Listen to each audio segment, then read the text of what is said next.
बिस्मिल्लाहिर्रहमानिर्रहीम। अस्सलाम वालेकुम दोस्तों। हज़रत इब्राहीम अलैहिस्सलाम आला दर्जे के मेहमान नवाज थे। आप अकेले खाना खाने के आदी नहीं थे। अगर इनके पास कोई मेहमान न आता तो आप खुद रास्तों और चौराहों पर खड़े हो जाते थे और मुसाफिरों को खाना खाने की दावत देते थे। एक मर्तबा आप मेहमान तलाश करने के लिए एक शहरा पर गए। वहाँ उन्हें एक ऐसा मेहमान मिला जो काफिर था। आपने उसे खाना खाने की दावत दी।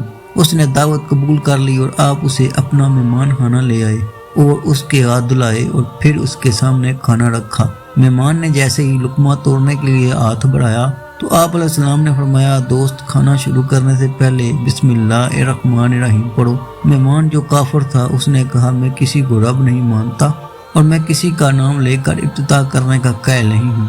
इब्राहीम अलैहिस्सलाम ने इसरार किया कि बिस्मिल्लाह पढ़े, लेकिन मेहमान अपनी जिद पर कायम रहा। इस पर हज़रत इब्राहीम अलैहिस्सलाम ने फरमाया, फिर तुम यहाँ से चले जाओ, हमारे पास तुम्हारे लिए कोई खाना नहीं है।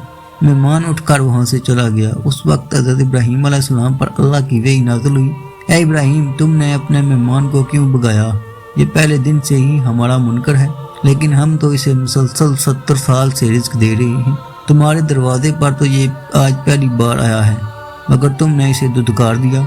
इब्राहीम अलैहिस्सलाम को अपने तर्ज अमल पर शदीद नदामत महसूस हुई और आप दौड़ कर मेहमान के पीछे गए और इससे इसरार किया कि वापस आएं और खाना खाएं। काफिर मेहमान ने कहा कि मैं इस वक्त तक वापस नहीं आऊँगा जब तक मुझे इसका सबब नहीं बताओगे।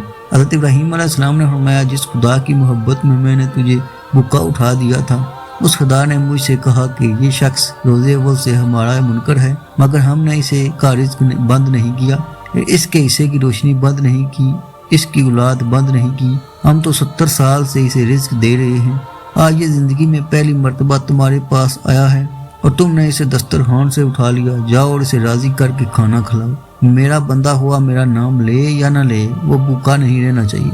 अगर नबी के दरवाजे से कोई भूखा चला गया तो ये हमारी शान रज़ा की तौहीन होगी।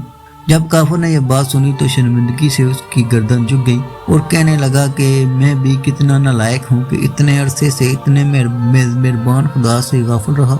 इसके बाद उसने कलमा पढ़ा और मुसलमान हो गया। कुछ अरसे के बाद उसका शुमार सालहीन में होने लगा। हमारे प्यारे रसूल हज़रत मोहम्मद सल्लल्लाहु अलैहि वसल्लम का भी फरमान है, जिसने मेहमान का एहतराम यानी इज्जत की, गोया उसने 70 नबियों का एहतराम किया, और जिसने मेहमान के लिए 1 दिरहम खर्च किया, गोया उसने अल्लाह की राह में 1000 दिनार खर्च किए। अल्लाह ताला हमें नेक दिलों के साथ मेहमान की मेहमान नवाजी करने की तौफीक अता फरमाए। हम उम्मीद करते हैं कि आज की वीडियो आपको अच्छी लगी होगी, तो इसे लाइक और सब्सक्राइब जरूर कीजिएगा। मिलते हैं अगली वीडियो में, तब तक के लिए खुदा हाफिज़।